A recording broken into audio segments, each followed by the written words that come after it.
He looked me dead in the eyes and said, "You're not part of this family anymore." And my daughter shared the one word he whispered right after that I wasn't supposed to hear. 3 days ago, I was sitting in a cold garden shed, rain hammering the tin roof, holding the engagement ring I gave my wife 34 years ago, now covered in someone else's lipstick. My own son-in-law had just thrown me out of the house I paid for. But the worst part, my daughter was standing right behind him, and she smiled. Or did she? Because what she heard him mutter under his breath next changed everything. It's changed everything. And what I found hidden in that shed that night almost destroyed all of us. Hey, it's Mark here. If this story touches your soul, subscribe to the channel right now, because every single day we drop a new story that could be happening to someone you love. Or even to you. Okay. Drop a comment and tell us where you're listening from tonight. I read every single one. Let me take you back just 4 months so you understand how deep this knife went. I'm a 58-year-old widower. My wife Linda died of cancer 6 years ago. The only thing that kept me breathing was my daughter Emmeline, my little girl with the crooked smile who used to fall asleep on my chest when she was 4. After Linda was gone, I poured everything into Emmeline. College tuition, her wedding, even the down payment on the house she and Ryan now live in. I never asked for a thank you. I just wanted to see her happy. Ryan came into the picture 8 years ago. Charming guy, big smile, said all the right things. I admit I spoiled him. New cars, vacations. I even added Ryan to the deed of the house so they'd feel secure. Stupid, maybe, but I trusted my daughter.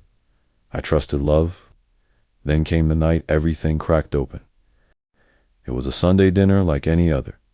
I'd driven an hour to their place with homemade lasagna, Linda's recipe. Emily opened the door, hugged me, but something was off. Her eyes were red, like she'd been crying, or hadn't slept. Ryan barely looked at me.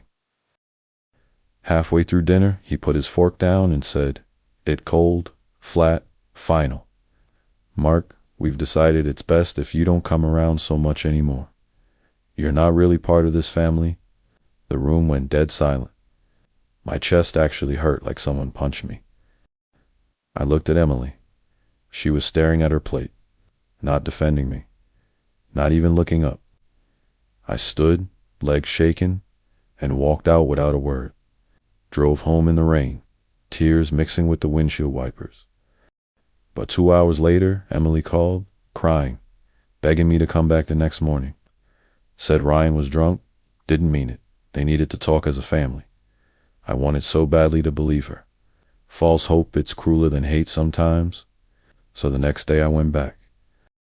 Emily met me at the door alone. She hugged me tight, whispered, "I'm so sorry, Dad. He's stressed. Money stuff, please forgive him."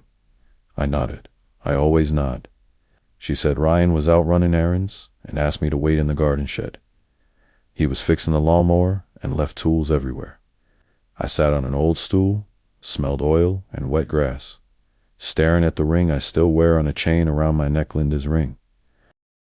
I twist it when I'm nervous. That's when I noticed the cardboard box tucked behind the paint cans. The lid was half open. Something glinted inside. I shouldn't have looked, but I did, and what I pulled out made my blood freeze.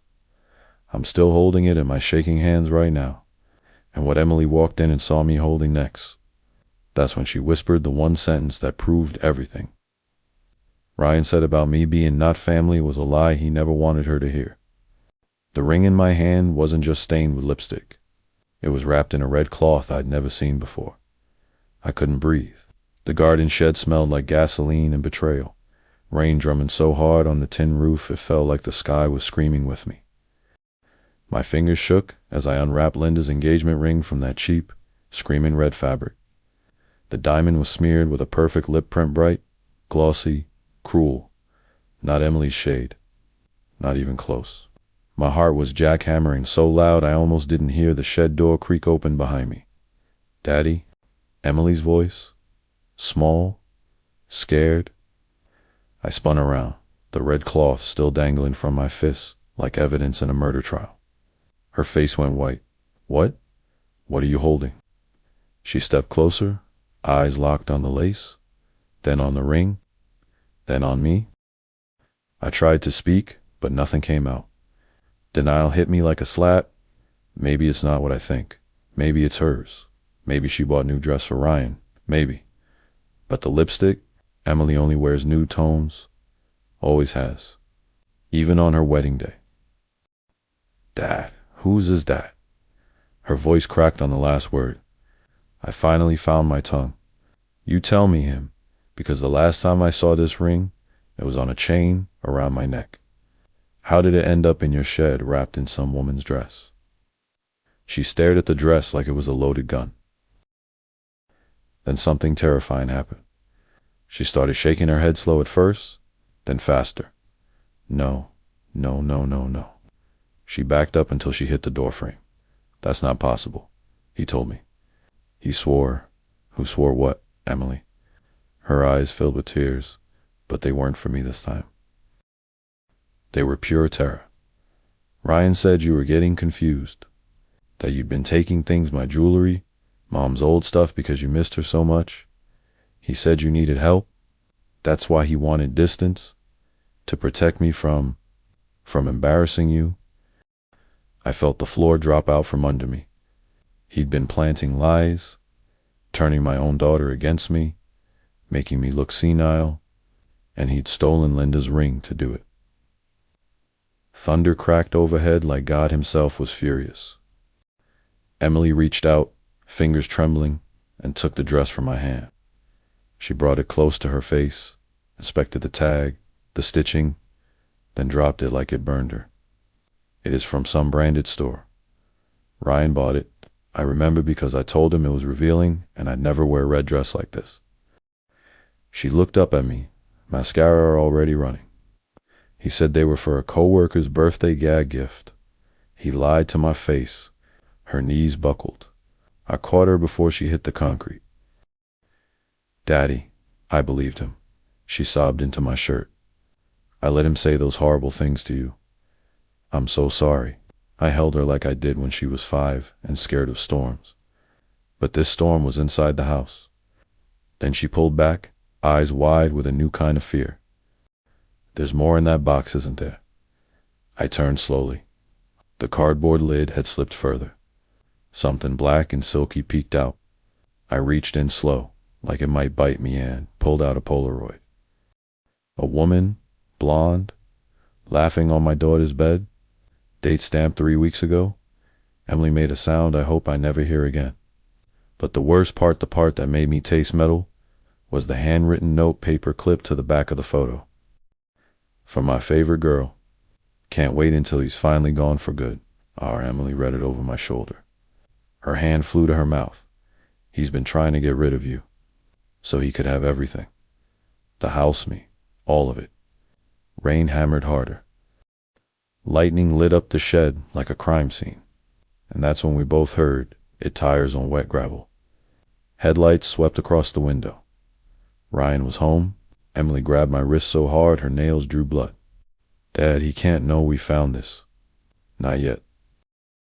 We had maybe 30 seconds before he walked through that door smiling like nothing was wrong.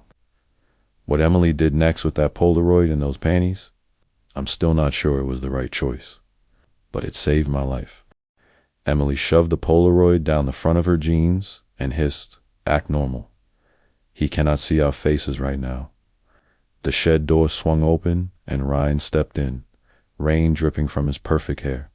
He smiled like a toothpaste commercial. "Hey, old man. Didn't expect you back so soon." Then his eyes flicked to Emily puffy eyes, wet cheeks, and the smile faltered for half a second. I've never wanted to hit someone so badly in my life. Emily recovered first. She let out a dramatic sob and threw herself into Ryan's arms. "I was just telling Dad how sorry we are," she wailed. "How we love him and never want him to leave again." She buried her face in Ryan's chest so he couldn't see her eyes. Pure Academy Award. Ryan hugged her back, but over her shoulder, his gaze locked on me, cold, calculating. I forced my fists to unclench. I played along, barely.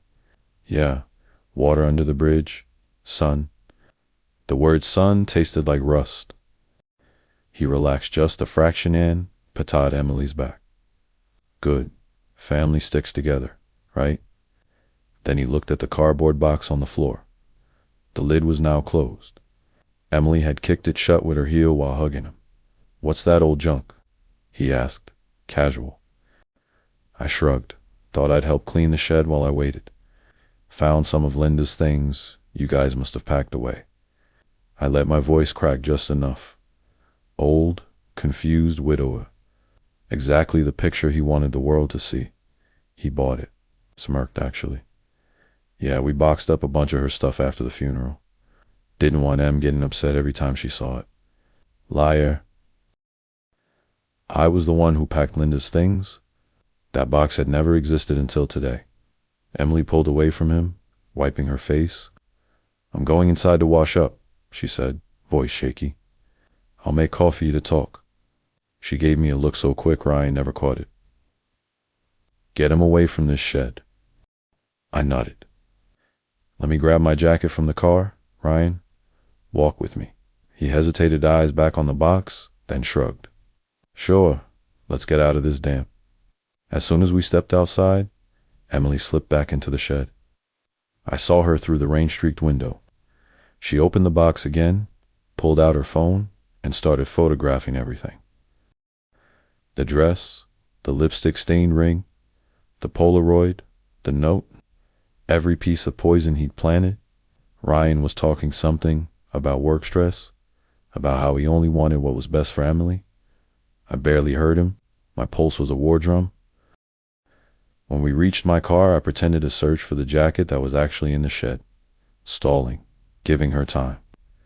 30 seconds later, Emily appeared at the back door, waving us in. "Coffee's ready." Ryan walked ahead. I lagged behind just long enough to see her mouth 2 words at me. Clout. Safe. She'd uploaded everything to a hidden folder. We sat at the kitchen table like some warped Norman Rockwell painting. Ryan across from me, sipping coffee, telling me how grateful he was I understood boundaries. Emily beside him, nodding along, eyes dead. Then Ryan reached for the sugar bowl and his phone buzzed on the table. Screen lit up, a text preview from Kayla. "Can't wait for tonight. Wear the red dress again?" Emily saw it the same second I did. Her hand froze midair. The spoon clattered against her cup. Ryan snatched the phone, but too late. Emily's voice came out ice cold. "Who's Kayla, Ryan?" He laughed too loud. "Just a coworker, babe. Inside joke." Emily looked at me. I looked at her. And in that moment, we both decided. Game on. That night, Emily locked our bedroom door for the first time in years and showed me the secret recording she'd made while Ryan thought she was crying in the bathroom. What he said on that call to Kayla made my skin crawl, and it proved this wasn't just an affair. It was something much, much darker. Emily pressed play, and Ryan's voice filled the bedroom like poison gas. "Once the old man's out of the picture, the house is ours, free and clear, baby." We were sitting on the edge of her bed at 2:17 a.m., lights off, only the phone screen glowing between us. Emily had locked the door, jammed a chair under the handle, and turned the volume so low I had to lean in until our heads touched. What we heard next made her entire body go rigid. Ryan's voice, low and laughing, with this Kayla woman. Emily's already halfway convinced he's losing it. Another month of me moving stuff around, hiding his keys, finding Mom's jewelry in his car. She signed whatever I put in front of her. Power of attorney, new will, whatever. Then we staged a nervous breakdown. Check him into that memory care place I showed you. After that, house sells for $850 easy. We're on a beach in Costa Rica by Christmas, baby. Just you, me, and every dime the old bastard ever had. A soft moan escaped Emily's throat. She slapped her hand over her mouth so hard I heard teeth hit palm. The recording kept going. Kayla giggling, and the daughter. She's not gonna fight it. Ryan, Emily. She cried for a week, then thanked me for taking care of her dad. She's been my little puppet since the wedding. Wait till you see the new dress I bought with his credit card. Emily dropped the phone like it was on fire. It hit the carpet, still playing. I lunged and stopped it before Ryan's next sentence leaked through the walls. Silence. Just her ragged breathing and my heartbeat trying to crack ribs. She looked up at me, eyes swollen, and whispered the sentence that aged me 10 years. He was going to lock you away, Dad. Put you in a home and take everything while I held your hand and said it was for your own good. I couldn't speak, couldn't move. All I could do was pull her into my chest and feel her shake so hard I thought she'd break apart. After a minute, she pushed back, wiped her face with both sleeves, and something shifted in her eyes.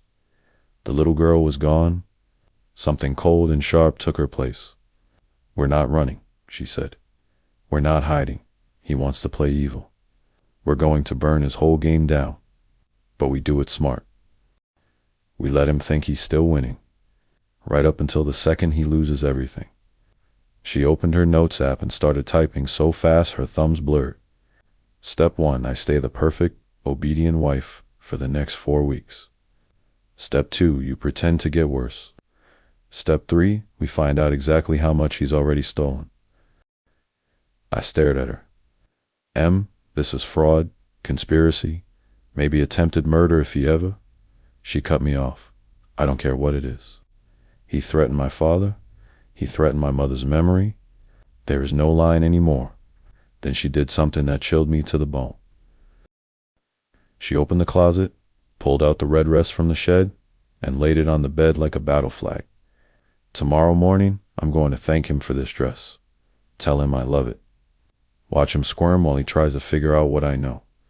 She looked at me, tears dried, jaw set. Are you with me, Dad? I took her hand until my last breath. The next morning at 7:03 a.m., Ryan walked into the kitchen and froze. Because Emily was wearing that red dress, his gift for another woman, right under her short silk robe, and she smiled at him like a wolf. What she said next made him drop his coffee mug, and it's the exact moment his perfect plan started to rot from the inside. Emily leaned over the kitchen island in that silk robe, red dress flashing every time she moved, and purred, "Baby, you have excellent taste." Ryan's coffee mug slipped from his fingers and exploded on the tile like a gunshot. Dark liquid spread across the white floor like blood. I was sitting at the breakfast table, pretending to read the newspaper, but really watching every micro-expression on his face. He went ghost white, then red, then tried to force that salesman's smile back in place. What are you talking about, bae?" His voice cracked on the last word. Emily turned slowly, letting the robe fall open just enough for the red dress to scream at him. She held up the matching necklace between 2 fingers. "You left your little surprise on my pillow last night? I thought I'd thank you properly. I've never seen a man try so hard not to look guilty." Sweat beaded on his forehead even though it was 60 degrees in the house. Emily walked toward him barefoot on the broken glass and coffee like it was carpet. She stopped inches away, reached up, and wiped a brown splash off his cheek with her thumb, then licked it off. "Sweet, right? Just like you." Ryan swallowed so hard his Adam's apple looked painful.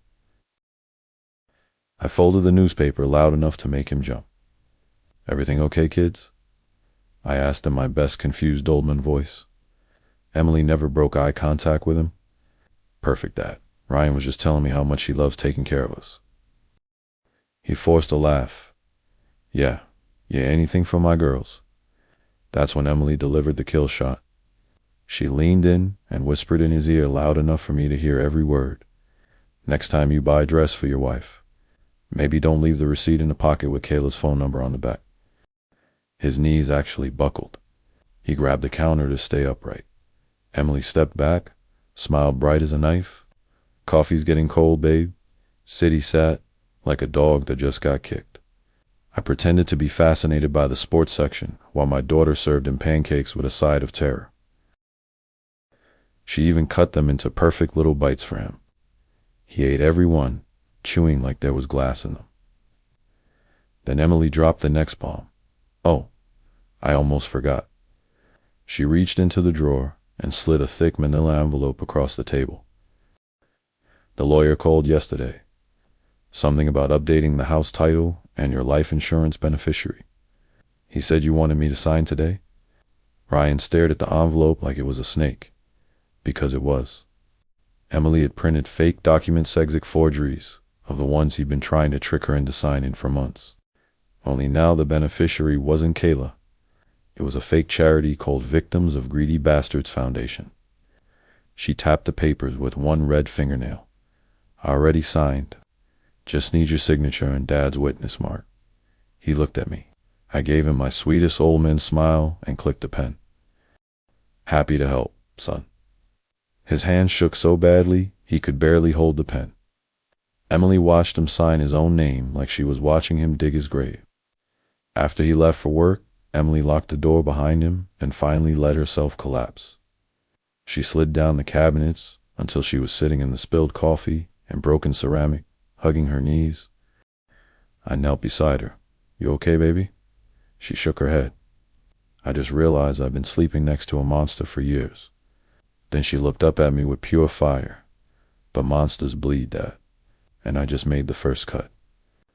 2 hours later, Ryan's phone started blowing up with texts from Kayla, freaking out because he wasn't answering. Emily read every single one over his shoulder while he showered, and what she found in his hidden photo album made her scream for the first time since she was a child. Emily opened Ryan's hidden photo album, and the screen lit up with a black and white ultrasound picture dated last week. Underneath, Kayla had written, "Our little secret is 11 weeks old." Emily's scream wasn't loud. It was the kind of sound a person makes when their soul rips in half. She dropped the phone, backed into the hallway wall, and slid down until she was curled into a ball on the hardwood. I picked up the phone with shaking hands. There it was, a tiny blob with a heartbeat. Caption from Kayla, "Can't wait to be a family. Tell the old cow it's time to move out for good." The old cow was my daughter. I felt something inside me snap, quiet, permanent, irreversible. Emily was rocking now, arms wrapped around her stomach like she was the one pregnant. "He got her pregnant," she whispered, "while he was trying to lock you away and steal our house. He was having a new family." I knelt beside her. She grabbed my shirt with both fists. "I can't have children, Dad. You know that." He told me it was my fault. He cried with me. He was relieved. Her laugh was ugly, broken. All those years he blamed me. He was already planning to replace me. I held her while she cried, the kind of tears that don't make noise, just rivers down the face and body shakes that won't stop. When she finally spoke again, her voice was different. Lower, calm in a way that scared me more than the screaming. "He doesn't get to have a happy ending. Not the house. Not the money. Not the baby. None of it." I started to tell her we should call the police, lawyers, anything legal. She stopped me with one look. "No, Dad. Police can't fix this kind of evil. We're going to destroy him the way he tried to destroy us, piece by piece, until he begs." She stood up, wiped her face with the sleeve of Ryan's hoodie she was still wearing, and walked to their bedroom like a soldier. I followed. She opened his nightstand, pulled out the false bottom he thought she didn't know about, and took out a flash drive and a stack of printed bank statements. "I've been watching him for weeks," she said, "ever since I found the first weird withdrawal. He's been moving money into an offshore account in Kayla's name, over $300,000 so far." She plugged the drive into her laptop, folders opened, Costa Rica house, new passports, Emily commitment papers, Mark medical forgery. Every step of his plan documented like a psychopath's scrapbook. Emily stared at the screen for a long time. Then she copied everything onto 3 separate drives. One for her, one for me. One she sealed in an envelope addressed to Kayla with no return address. "She's going to get a little surprise in the mail tomorrow," Emily said. "Let's see how much Kayla loves him when she realizes the money train just derailed." I asked the question I was terrified to ask. What about the baby M? She looked at me, eyes dead. That baby is innocent, but Ryan, he's going to learn what happens when you try to bury a father and his daughter alive. That night, Emily put on the sweetest smile she'd ever worn. Cooked Ryan's favorite dinner, and when he walked through the door, she greeted him with the words every cheating husband dreams of. Babe, I'm ready to sign everything over to you. I trust you completely. The look on his face when she led him to the dining table. I recorded every second from the hidden camera we installed while he was at work. Ryan sat down at the candlelit table, eyes glittering with greed, and said, You're finally seeing things my way, babe. He never noticed the tiny red recording light blinking under the fruit bowl. Emily had transformed the dining room into a scene from their early marriage. Soft music, his favorite steak, the expensive red wine he loved to brag about. She wore the black dress from their rehearsal dinner. He couldn't take his eyes off her. She poured his wine, smiled like an angel, and slid the forged documents across the table. Real ones this time, prepared by our lawyer that afternoon. Everything you asked for, she said softly. New will leaving the house to you. Power of attorney. Even the offshore account numbers you wanted me to sign over. Just need your signature on every page, baby. Then we can start our new life. Ryan's hands were practically shaking with excitement. He didn't read a single line. He just started signing page after page after page. His own name sealing his own coffin. I watched from the kitchen doorway, phone in hand, live streaming to a private server. Every pen stroke recorded in 4K. Halfway through the stacked documents, Emily leaned in and whispered, By the way, congratulations, Daddy. He froze, pen hovering. What? She placed a small gift box in front of him. Inside was the ultrasound picture we'd printed from his phone, and a positive pregnancy test not hers. Ryan's face cycled through every color in the spectrum. Emily's smile never wavered. Kayla's 11 weeks along, right? You're going to be such a good father. The pen fell from his fingers. He looked around the room like a trapped animal. How did you? Emily stood up slowly, walked behind his chair, and rested her hands on his shoulders like a loving wife. Then she dug her nails in so hard I saw blood bloom under his collar. You taught me how to play dirty, Ryan. I was a really good student. She leaned down to his ear and spoke loud enough for the hidden mics to catch every syllable. Those documents you just signed, they transfer every dollar in the offshore accounts back to Dad's trust effective immediately. They revoke the power of attorney you forged last year, and they give me full authority to sell this house tomorrow morning if I want to. Ryan tried to stand. Emily shoved him back down hard. Oh, and the best part. She pulled out her phone and showed him the live feed of Kayla's apartment. Our private investigator had been sitting outside all evening. Right now, Kayla was opening the envelope. We mailed the one with copies of every bank transfer, every text, every photo, and a nice little note that said, He's broke now. Good luck raising that baby alone. Ryan lunged for the phone. I stepped into the room for the first time. He saw me and went dead still. Hello, son, I said quietly. Family sticks together, remember? Emily walked to the front door and opened it. 2 police officers stood there, ones we'd called an hour ago with all the evidence neatly packaged. Ryan started screaming that it was a mistake, that we were crazy, that I was senile. The officers cuffed him while reading his rights. As they dragged him past me, he spat in my face. I didn't even wipe it off. Emily closed the door behind them, leaned against it, and finally let herself cry the good kind of tears. 2 days later, Kayla showed up on our doorstep, 8 months pregnant and hysterical, begging Emily to drop the charges because he promised us a life. What Emily did to her on that porch made me prouder than any moment in my entire life. And it's all on video. Kayla was 8 months pregnant, belly leading the way, screaming through tears, You ruined my life. He was going to give us everything. It was a gray Saturday morning, 2 days after Ryan's arrest. Emily and I were drinking coffee in the living room when the doorbell rang like a fire alarm.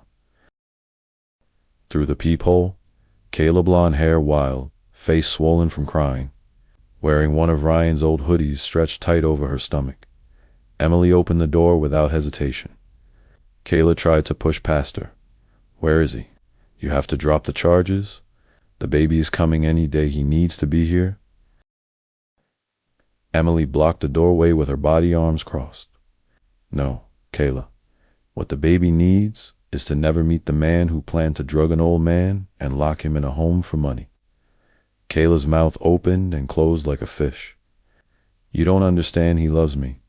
He said you stopped loving him years ago, that you couldn't even give him a child. I felt Emily go perfectly still. The temperature around her dropped 20 degrees.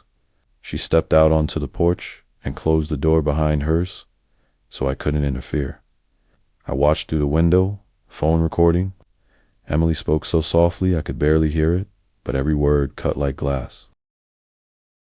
Let me tell you what your baby's father did, Kayla. He married me for my dead mother's money. He spent 5 years destroying my soul so I'd never leave him. And the second he found someone, he decided to throw me away like trash and steal my father's house to fund your little beach fantasy. Kayla tried to interrupt. Emily held up one finger and Kayla actually shut up. Look at me, Emily said. I was you 2 years ago, believing every lie that came out of his mouth, wearing his hoodie, thinking I was special.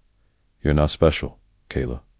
You're convenient, and the second that baby is born and he realizes diapers cost money he no longer has, you'll be the next problem he solves. Kayla's face crumpled.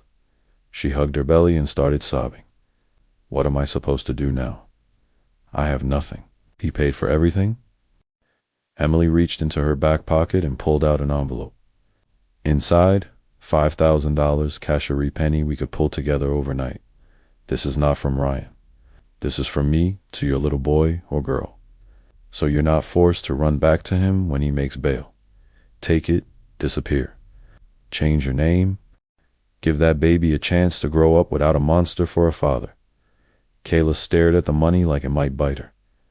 Then she looked up at him leerily, looked tan something. Passed between the two women who'd both been destroyed by the same man. She took the envelope with shaking hands. I'm sorry, she whispered. I didn't know. All of it. Emily's voice finally cracked. Neither did I. Now go, before I stop being nice. Kayla waddled down the steps, got into her beat-up car, and drove away. We never saw her again. Emily came back inside, closed the door, locked it, and leaned her forehead against the wood. I put my arms around her from behind.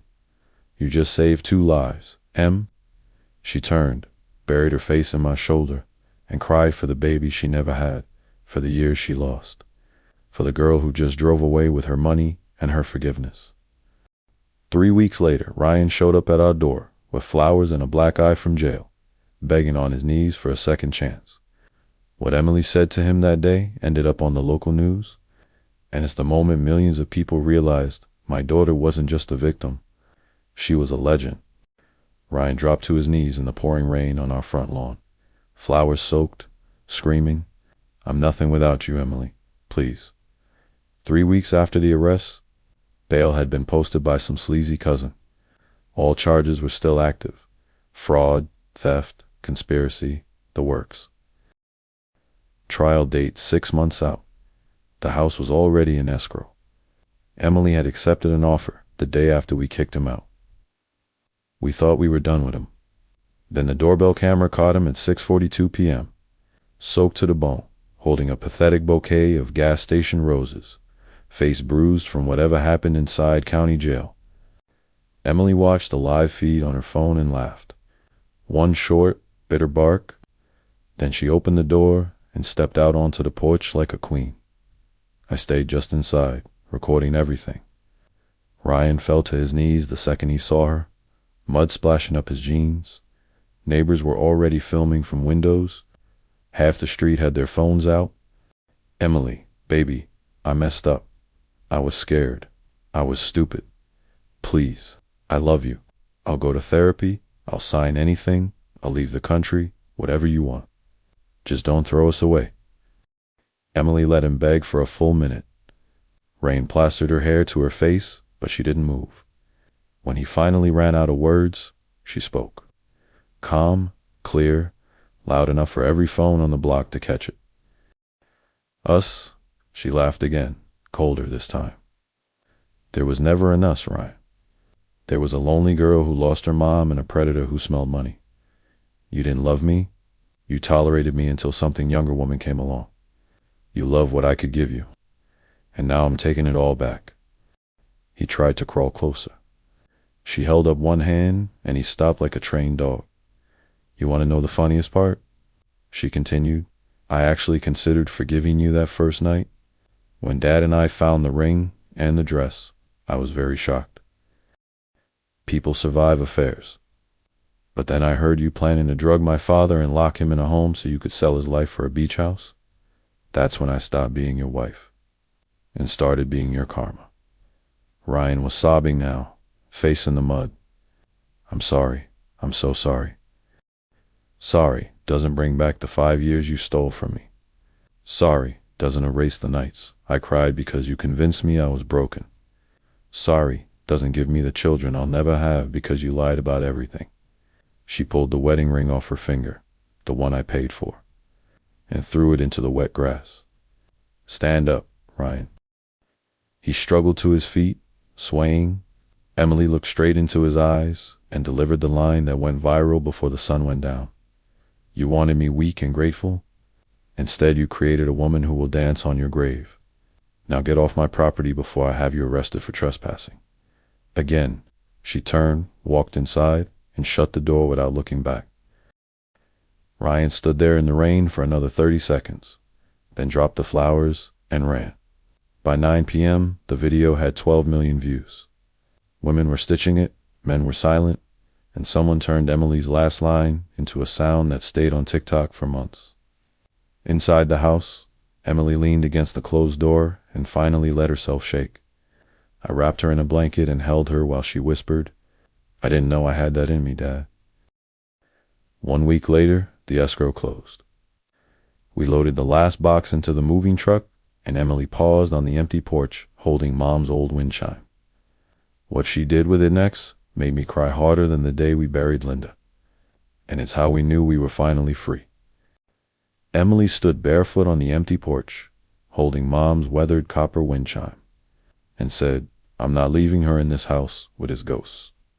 The moving truck was packed. The sold sign stabbed into the front lawn like a victory flag. Every room echoed. We'd donated most of the furniture, shredded every photo of Ryan, bleached the walls until they forgot his name. Emily walked down the steps, wind chimes singing in her hands those same soft notes Linda used to listen to while watering her roses. She carried it to the curb, right where Ryan had knelt in the rain begging. Then she did something I'll never forget. She hung the chime on the real estate sign itself, high up where the wind would hit it first. The copper tubes clinked together like gentle laughter. This belongs to the house now, she said. Mom's voice stays here. His never gets to be heard again. A breeze moved through and the chime sang clear, sweet, alive. Emily closed her eyes and smiled for the first time in months. Real, whole. I felt Linda right there with us. We got in my truck and pulled away. In the rearview mirror, I watched the chime dancing in the wind, catching sunlight, throwing little rainbows on the porch where so much poison had lived. Emily reached over and took my hand. New rule, Dad. From now on, we only live in places where the wind sounds like Mom. I squeezed back. Deal. We drove 2 hours south to the little coastal cottage we'd bought with the sale money, nothing fancy. But ours, paid in cash, no bank, no Ryan, no lies. White clapboard, blue shutters, a porch that faces the ocean. That first night, we sat on the steps, drinking cheap wine from coffee mugs. The waves were loud and honest. Emily leaned her head on my shoulder. I keep waiting to wake up, she whispered, to realize it was a nightmare and I'm still trapped. I put my arm around her. You're awake, baby, and you're safe. She was quiet for a long time. Then she said the words I'd been terrified she'd never say again. I think I'm going to be okay, Dad. I kissed her forehead. I never doubted it. The next morning, we walked the beach at sunrise. She picked up a piece of sea glass, soft green, worn smooth by years of waves, and slipped it into her pocket. For the new collection, she said, no more broken things we can't fix, only things the ocean already healed. 6 months later, I came home from a hardware store and found Emily on the porch laughing so hard she couldn't breathe. A letter had arrived, no return address, postmarked 1,000 miles away. Inside was one Polaroid and a short note from a woman we thought we'd never hear from again. When I read it, I dropped to my knees right there on the welcome mat. You're about to see the picture and the 7 words that finished healing my daughter's heart for good. Emily was laughing through tears on the porch, holding a new Polaroid of a smiling baby boy with the note. His name is Mark. Thank you for giving him a future. I pulled into the driveway and saw my daughter sitting cross-legged on the top step, shoulders shaking, a white envelope in her lap. She looked up when the truck door slammed and waved me over like a little kid who found treasure. Dad, come here. You have to see this. I sat beside her. She handed me the photo first. A beautiful newborn, maybe 3 months old, chubby cheeks, dark curls, wearing a tiny blue onesie. He was asleep on a crocheted blanket, one fist curled by his mouth.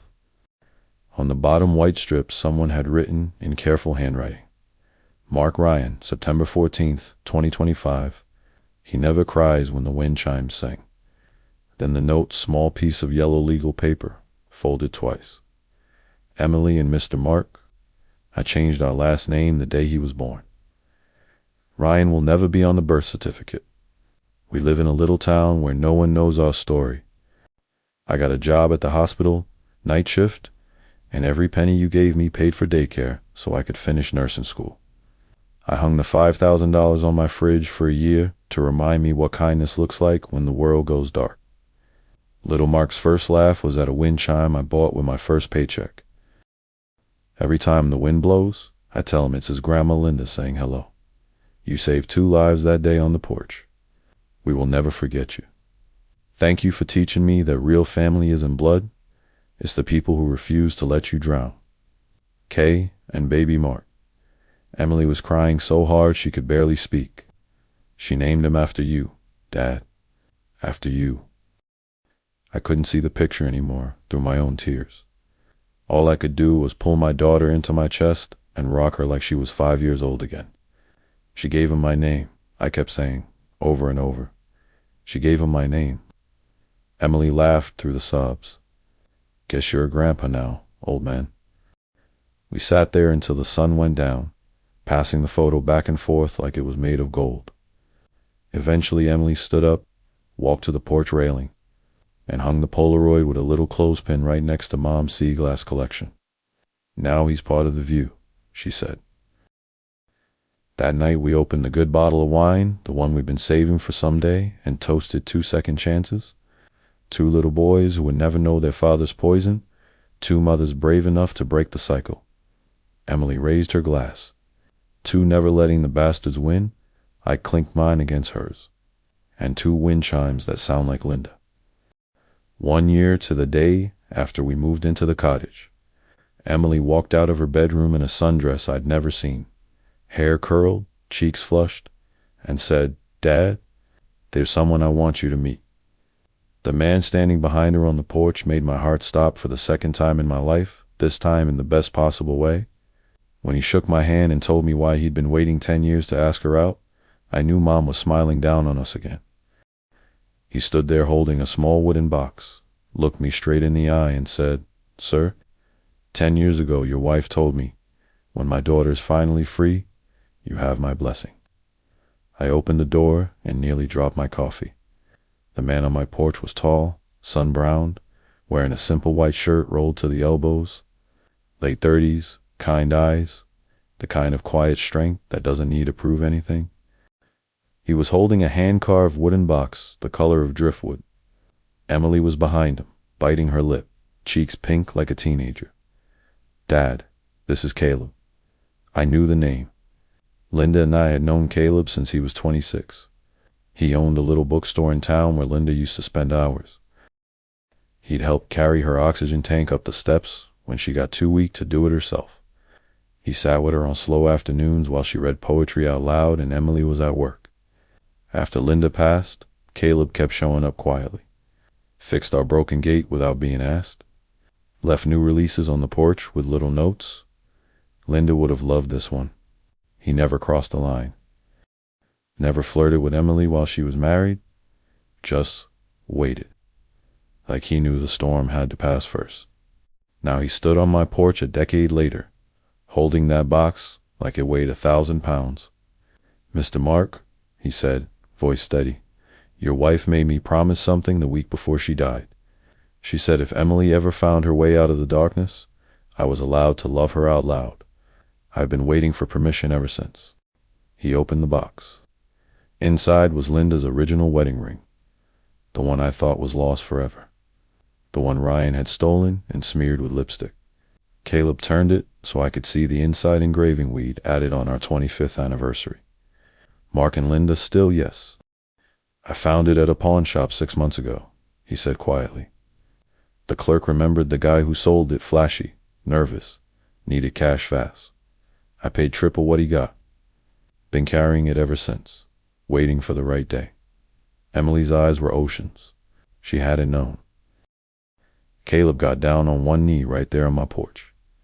Same spot where Kayla had begged, where Ryan had knelt in the rain, where wind chimes now sing every day. He looked up at Emily. "I'm not asking you to forget the pain," he said. "I'm asking you to let me stand in front of it with you for the rest of our lives. Emily Grace, will you marry me this time for all the right reasons?" Emily let out a sound that was half laugh, half sob, and launched herself at him. They hit the porch floor in a tangle of yeses and tears, and 10 years of waiting finally over. I stood there crying like a baby until Caleb looked up at me, still holding her. "Sir, I believe tradition says I need your blessing too." I laughed through the tears. "Son, Linda already gave it. I'm just a lucky guy who gets to walk her down the aisle." Rehook, same video, continuing. The wedding was 6 months later on the beach at sunset. And when the officiant asked for the rings, Caleb opened the box again. But what Emily slipped on his finger next wasn't gold. It was something Linda never got to see, but somehow knew it was coming. When you see what it was, you're going to lose it. I still do every time. Stay with me for the final moments. When the officiant said the rings, Caleb opened the wooden box, and Emily took out a simple band made of sea glass, the exact green of the piece she picked up the first morning after we escaped. The beach was on fire with sunset. Barefoot guests, white chairs half buried in sand, wind chimes we'd hung from driftwood arches singing with the waves. I walked Emily down the aisle, while the same copper wind chime from Mom's old porch, the one she'd left on the sold sign, now hung behind the altar, catching the last light. When we reached Caleb, I kissed her cheek, put her hand in his, and took my seat in the front row, the chair beside me empty except for a single white rose and a little card that read "Save for Mom." The officiant smiled. "The rings, please." Caleb opened the driftwood box. Inside sat Linda's original wedding ring, clean, shining, lipstick long gone. He slipped it onto Emily's finger, exactly where it belonged 34 years after I first put it on her mother. Then Emily turned to the small table behind her, lifted a cloth, and took out a ring I'd never seen before. It wasn't gold. It was sea glass, soft, cloudy green, worn perfectly smooth by decades of waves, set into a thin band of white gold. The exact piece she'd picked up on our first morning of freedom. She'd had it made in secret. She took Caleb's left hand and slid it on. "This ring," she said, voice carrying over the waves, "was broken by the ocean for years before it was ready to hold a promise. Just like me, it's been through hell and came out beautiful. Just like us, there wasn't a dry eye on the beach." Then she did something that wrecked me completely. She reached into her bouquet, pulled out a second sea glass ring, identical, but smaller, and walked to the front row. "Just like me, it's been through hell and came out beautiful. Just like us, there wasn't a dry eye on the beach." Then she did something that wrecked me completely. She reached into her bouquet, pulled out a second sea glass ring, identical, but smaller, and walked to the front row. Caleb helped me stand, hugged me like a son, and the three of us stood there, father, daughter, the man worthy of her, while the ocean roared its approval. The officiant didn't even try to speak over the applause and sobbing. At the reception, when it was time for the father-daughter dance, the DJ didn't play the song we picked. He played the one Linda used to sing to Emily while pushing her on the old tire swing, and when Emily looked up at me with tears rolling down her face and asked the question I never thought I'd hear again, I knew the story wasn't over. It was just beginning. The first notes of Somewhere Over the Rainbow started playing, and Emily looked up at me with Linda's eyes and whispered, "Mom's here, Dad. She's really here." The reception was lit by string lights and tiki torches, the ocean breathing behind us. Everyone was waiting for the father-daughter dance. I practiced for weeks to some cheesy pop song Emily picked. But when the DJ suddenly switched to the old Israel, Kamakawiwo old version, the one Linda sang off-key while pushing Emily on the tire swing, my knees almost gave out. Emily stepped into my arms like she was 6 years old again. She pressed her cheek to my chest and said it again, louder so the microphone caught it. She told me she'd be in my real wedding, Daddy. She promised. We started swaying. The crowd formed a circle around us, phones up, but I barely saw them. Halfway through the song, Emily pulled back just enough to look at me. "Dance with her," she said. "Go ahead. She's waiting." I didn't understand until I felt it. The lightest pressure on my right shoulder, like a hand resting there. The wind chimes hanging from the arch behind us suddenly rang out clear and perfect, even though there was no breeze. I closed my eyes and kept dancing, and for the rest of the song, I swear I was holding both of them, my little girl in my arms and my wife's hand on my shoulder. When the final note faded, Emily kissed my cheek, stepped back, and Caleb took her into the dance. I stood there alone in the middle of the floor until a tiny voice piped up from the edge of the crowd.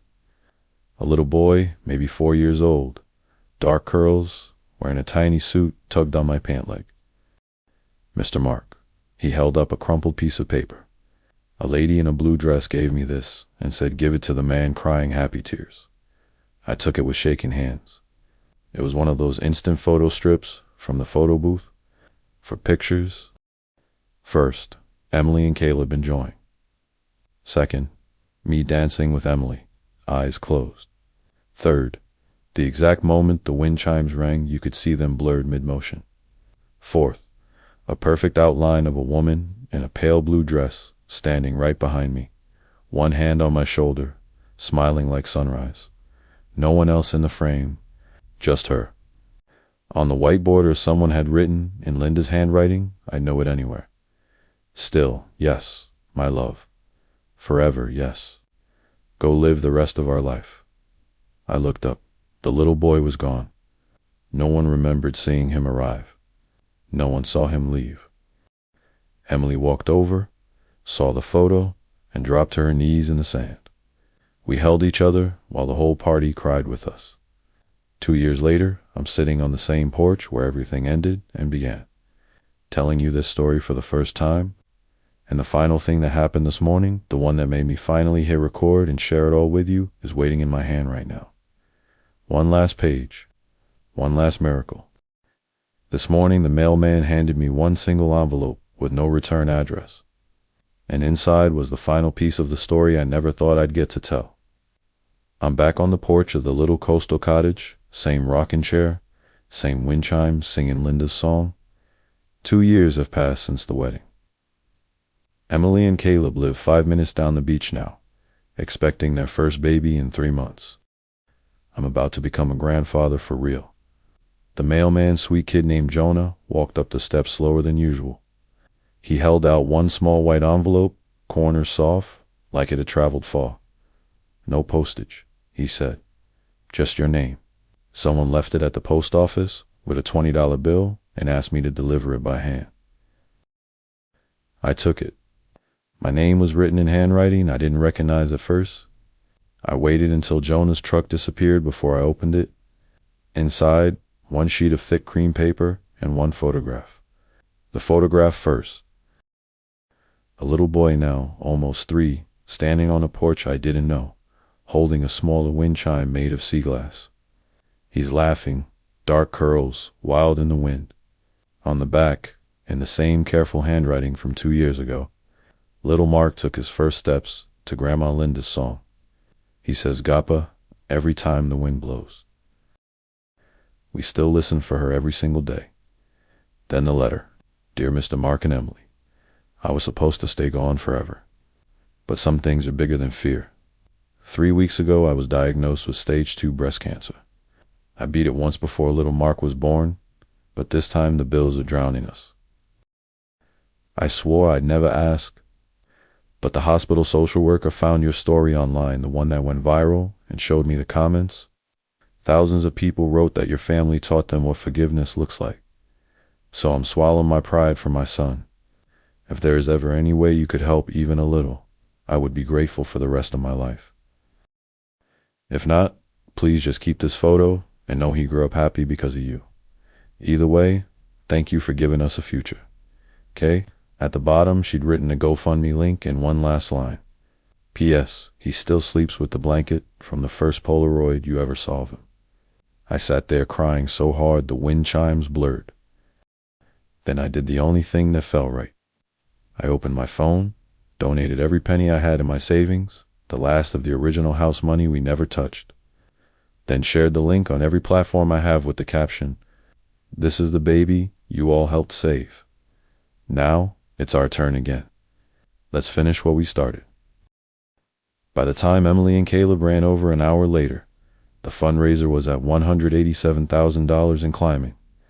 Emily read the letter, looked at the photo of the little boy holding sea glass chimes, and started laughing through tears. She named him after you, Dad. And now the universe has given us a chance to be his family after all. I looked out at the ocean, felt Linda's hand on my shoulder again, and smiled. This story started with a son-in-law who told me I wasn't family. It ends with a little boy 1,000 miles away who says "Gappa" every time the wind blows. And a community of strangers who proved once and for all what real family means. So if you stayed until the very last second, thank you. Thank you for crying with us, raging with us, and believing in second chances. Wherever you're watching from tonight, go hug the people who chose you. And if no one has chosen you yet, look up. The wind might be carrying a chime with your name on it. This is Mark, signing off. See you in the next story because life keeps writing them. Little Mark's cancer fund hit $1.2 million in 48 hours. He starts preschool next week. His mother is cancer-free. And every evening at sunset, somewhere far away, a little boy dances when the wind sings Grandma Linda's song. We really did live happily ever after. And so can you. Like the video, turn on notifications, subscribe to the channel. Your support helps us bring even more powerful stories to life. Thanks for watching, and remember, every betrayal writes a story. Every story deserves justice.